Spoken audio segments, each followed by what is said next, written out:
Well, good afternoon, everyone. We are here, and we are ready to go. New Hope Radio, coming your way from our semi-luxurious studio of New Hope Christian Church. Glad to have you with us today. Got a good topic for you, so I'm glad you're here. And you know what? Still time to get a friend to listen. Call up a friend right now. Send them a text. They can check us out on 1590 AM, WARV 92.7 FM, or they can go to newhopecc.tv, click YouTube, and we are there on YouTube as well. So 3 ways you can get the program. Come on board, and we want to invite you to be part of the program. So you can call us, you can text us at this number, 508-496-9368. Give us a call, give us a text. You got a comment, you got a question, call us or text us, 508-496-9368. New Hope Radio, we're ready to go.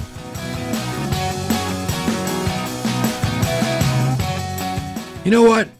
I am glad that the Bible is about real, everyday people.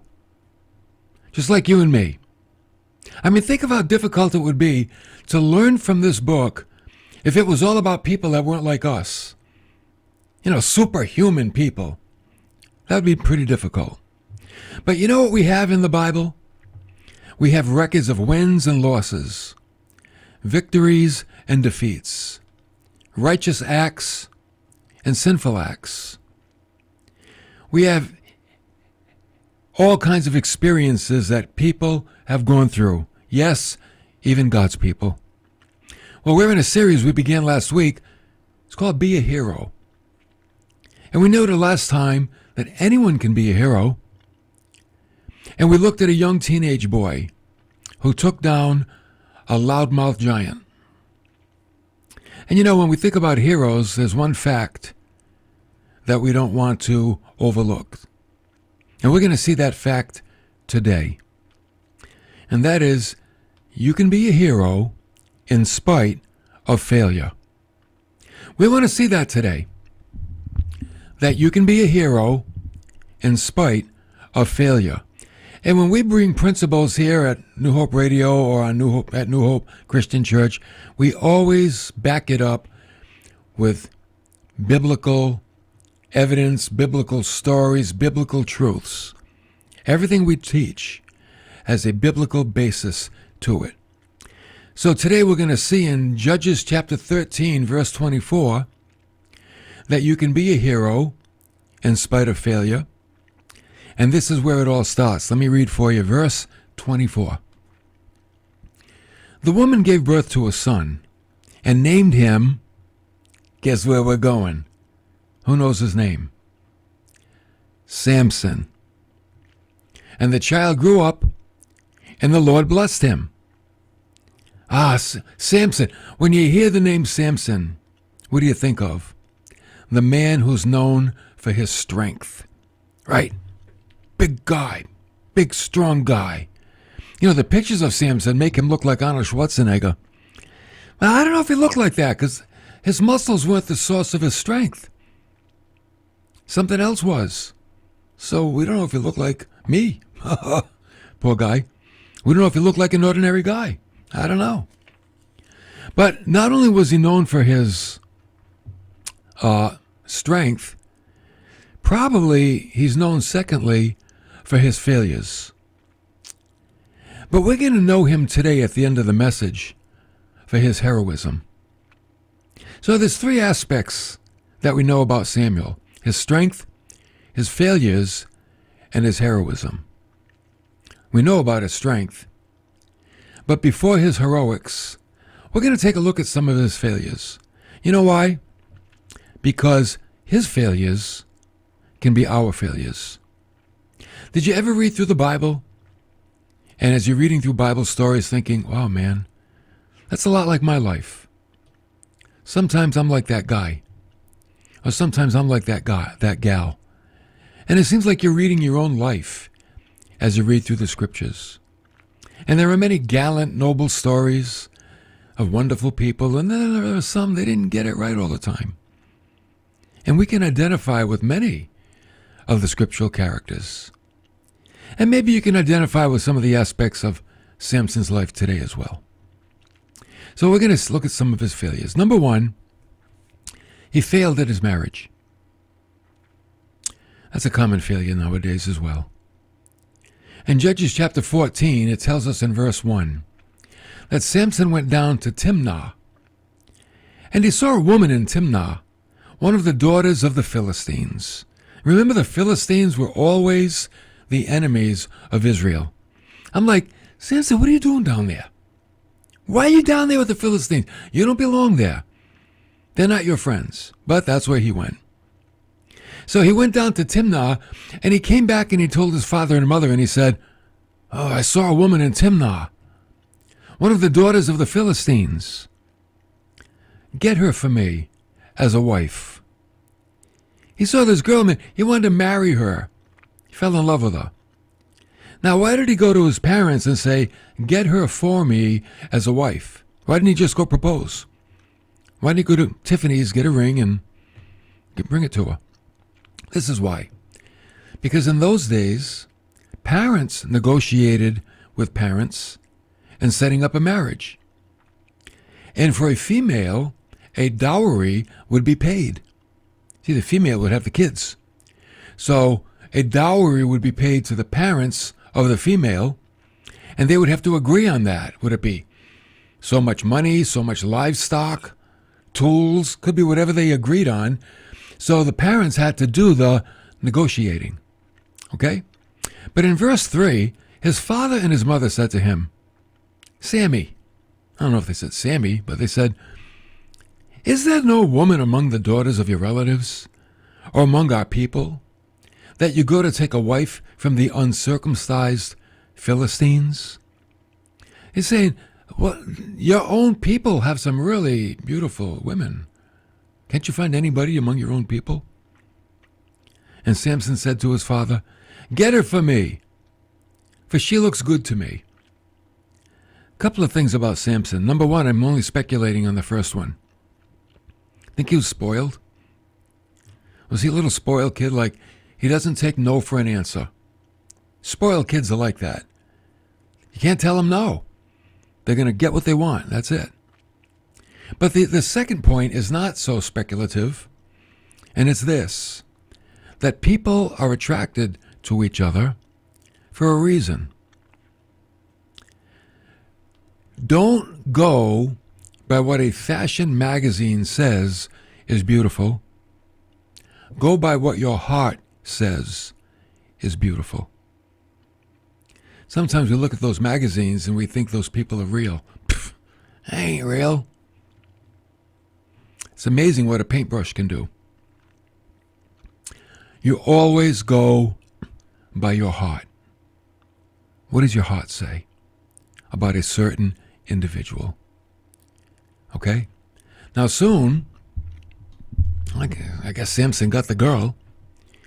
Samson proposed a riddle to the Philistines, and he said, "If you can solve it in 7 days, I'll give you 30 changes of clothes. And if you can't, then you give me 30 changes of clothes." Now you might think, man, what kind of deal is that? Well, clothing in those days was a very hot commodity. A lot of people only had like one change of clothing.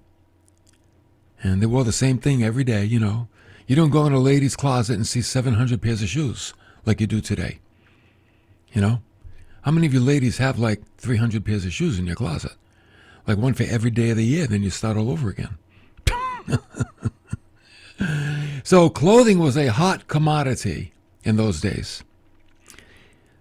So after 3 days, they had no clue what the riddle meant. They couldn't figure it out. Oh, you know what they did? They put pressure on Samson's bride, on his wife, to find out the answer. And they said to her, "If you don't get the answer for us, we're going to burn you and your father's house with fire." Man, that's pressure. Wouldn't you say? That's pressure. We're going to burn you and your father's house. You better get the answer to this riddle. So finally, she pressured Samson for the answer. And then she told the men, and Samson, he reacted. Samson got really upset that the men pressured his wife to get the answer to the riddle. And I love what Samson said in verse 18. He said, "If you had not plowed with my heifer, you would not have found out my riddle." Now, don't let your mind go crazy on what that means. If you have not plowed with my heifer, you would not have found out my riddle. It was a metaphor in those days. And here's what it means. As an ox or a cow is used to plow in a field, so they used Samson's wife to get what they wanted. They used her. She became a tool to them. Now, men, I wouldn't recommend using this terminology today. Okay? Especially the heifer part. All right? So, what did Samson do? Well, the Bible tells us that the Spirit of the Lord came upon him mightily. You know what that means? Strength. His strength came upon him. And you know what he did? He killed 30 Philistines and he took their clothes. I shouldn't be laughing at this. He killed 30 Philistines, he took their clothes, and he paid his debt. Remember, the Philistines were evil people. So God allows evil things to happen to evil people. Okay? He does that. Now, sadly, Samson's wife was now taken from him and given to his companion, who had been his friend. I'm like, what? Samson's friend ended up with Samson's wife. Like, how'd that happen? Well, in the next chapter, we found out why Samson lost his bride. Her father said, "I really thought that you hated her intensely, so I gave her to your companion." See, the father thought Samson hated her because she spilled the beans about the riddle. So he took her and gave her to his friend. Now, men, remember what we said. Follow your heart, not the fashion magazine. And you know why? Because you know what the father said to Samson? He said, "Is not her younger sister more beautiful than she? Let her be yours instead." See, now the father's trying to pawn off the other daughter, but based on mere physical appearance, which we don't know if she was more beautiful or not. Father seemed to think so. But the point is here, Samson had a failure, and it was in marriage. And you know, we're living in a day and age, statistics tell us that half the people, 50% of the people that get married fail in marriage. Half of the weddings that take place don't end up happily. That's a lot. And maybe you're in that situation where you had a failed marriage. What I want you to know today is that that doesn't have to stop you from being a hero. That you can be a hero in spite of failure. That's what this whole message is about. Being a hero in spite of failure. Well, not only did Samson have a failure with regard to marriage, he had a moral failure. We get to Judges 16. It seems like Samson kind of gave up on marriage and he just got carnal. And in verse 1 it tells us that Samson went to Gaza and he saw a harlot there. And he went into her. And when it was told to the Gazites, saying, "Samson has come here," they surrounded the place, and they lay in wait for him all night at the gate of the city. And they kept silent all night, saying, "Let us wait until the morning, and then we'll kill him." See, Samson had a reputation of being strong and mighty, and he always seems to put himself in places where he doesn't belong. You ever do that? You ever put yourself in places where you don't belong? You don't want to do that. There are certain places Christians don't belong. You know what I believe one of them are? And it's only my personal conviction. You can do what you want. I don't care. But my personal conviction, Christians don't belong in casinos. I really believe that. I believe it's a lousy testimony.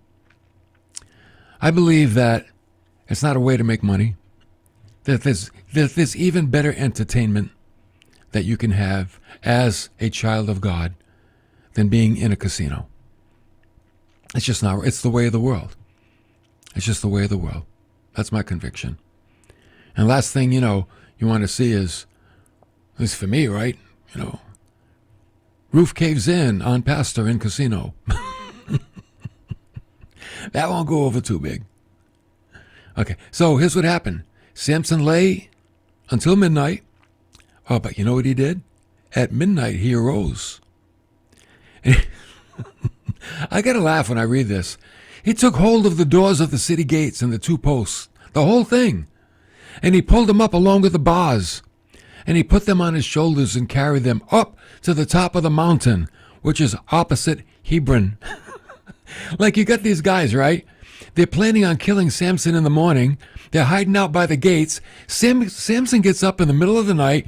He rips the gates right out of the ground, carries them up to the top of a mountain, and drops them off there.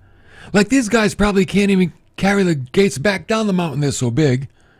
But Samson did it. He did it single-handedly.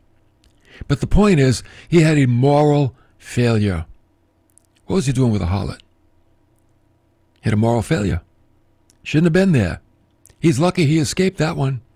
He is. Then thirdly, you know what else he failed at? This is probably a very common one. He failed at love. How many people have failed at love? I'll bet like maybe almost everybody at one time or another.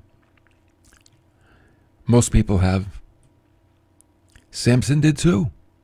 But see, again, you never let failure doesn't have to stop you from being a hero. Not failure at marriage, not moral failure, and not failure at love.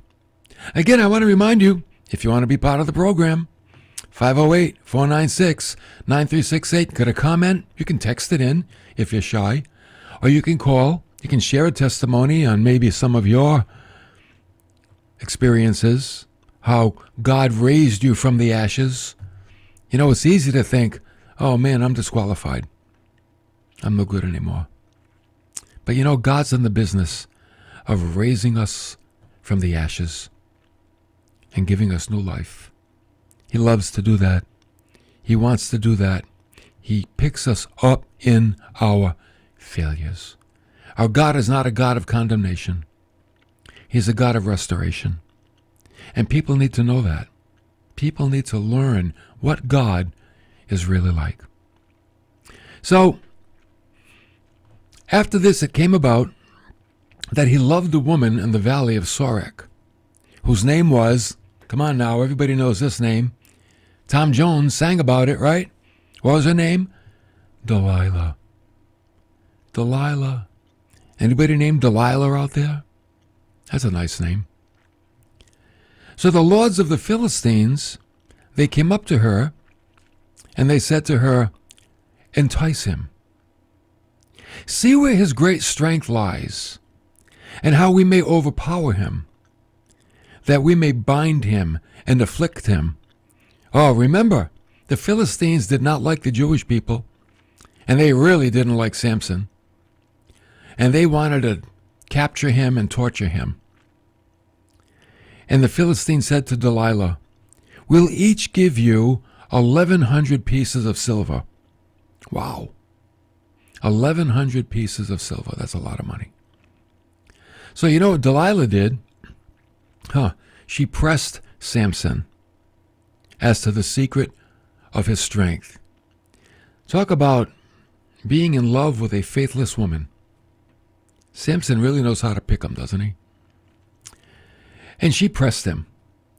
And Samson said, if they bind me with 7 fresh cords that have not been dried, then I will become weak and be like any other man. It was kind of a weird thing to say. So, you know what Delilah did? She tied him up with fresh cords. Now, what's Samson thinking? when Delilah is tying him up, what do you think he's thinking? Is this a new kind of game? I don't know. This is weird. And then she said, the Philistines are upon you. And you know what Samson did? He tore the cords apart.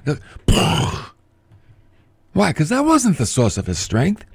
He busted out of those cords. So, she didn't give up. She wanted that money. Oh, yeah, she wanted the money more than him. Watch out, men. There are some ladies out there, they want your money more than you. Be careful. Stay poor. You'll be safe. So you know what she did? She came back. She pressed him again. Tell me the secret of your strength, Samson. If you love me, you'll tell me the secret of your strength. Oh, Samson said again. He said, well, if you bind me with new ropes, I'll be weak as other men. Well, you know what she did? She went down to Ace Hardware, got some brand new ropes, tied him up again. What do you think Samson's thinking now? I have no idea. He's like letting her tie him up. And after she tied him up, she said, maybe he was sleeping. Maybe Samson sleeps a lot, and he was sleeping. That's how she got away with it. She said, the Philistines are upon you. And you know what Samson did? He broke the ropes again. He busted through them. Well, Delilah pressed him again for the third time for the secret to his strength. 3 times. You think Samson would catch on. Sometimes I get the feeling Samson's not the brightest bulb in the box, if you know what I mean. So she pressed him for the 3rd time. And again, Samson, he comes back. I said, okay, listen. If you weave the 7 locks of my hair with the web and fasten it with a pin, then I'll become weak. You think he had dreadlocks? I don't know. Then I'll become weak and be like any other man. So she weaved his hair while he was sleeping. And again, she said, the Philistines are upon you.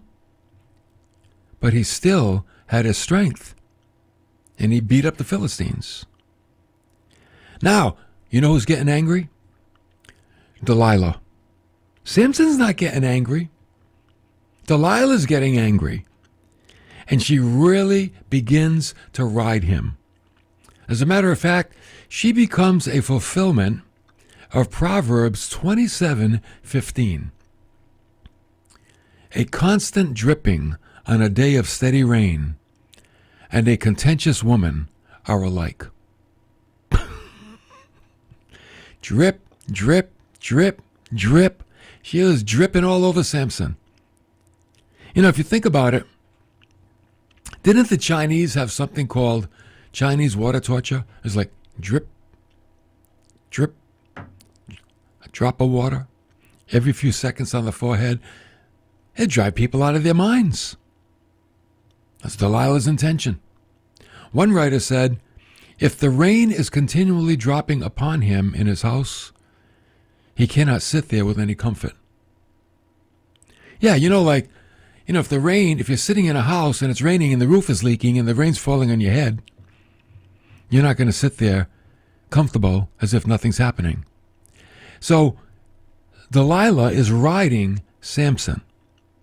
3 times he gave her the wrong answer, but she's relentless. You know why? She wants the money. She'll do anything to get the money. At least the first wife, she was threatened. We're going to burn you and your father's house if you don't tell us the riddle. Delilah, man, she's just greedy. She's a greedy girl. She wants the money. 1,100 pieces of silver. That's what she wants.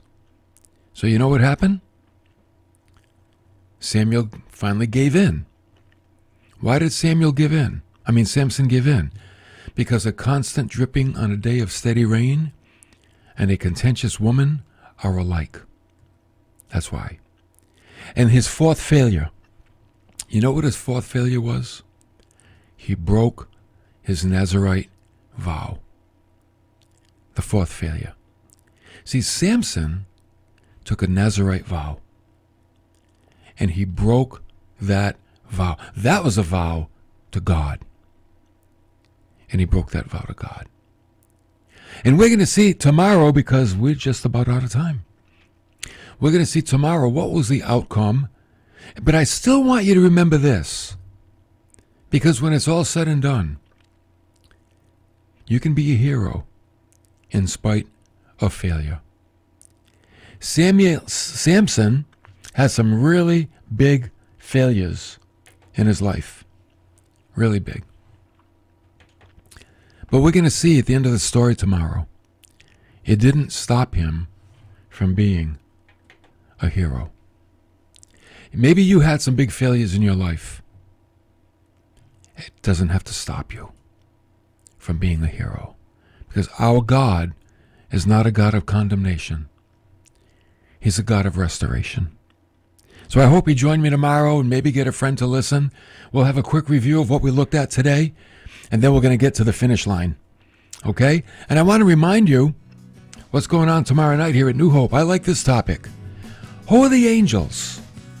We're going to talk about that tomorrow night, Wednesday night service. Who are the angels? And we're going to see the different classifications of angels. There are cherubim, seraphim, elect angels, fallen angels, guardian angels, angels of execution. There's watching angels. You know that there are angels called watchers? And you know what they do? They watch. They watch us. So that's going to be tomorrow night, right here at New Hope on Route 6 in Swansea. Can't get to church? You can stream us online at newhopecc.tv. But listen, thank you everybody for coming along today. Pray for the program. Support us financially if you can. And it's always great being with you every day. And I'm looking forward to being with you tomorrow for more of New Hope Radio.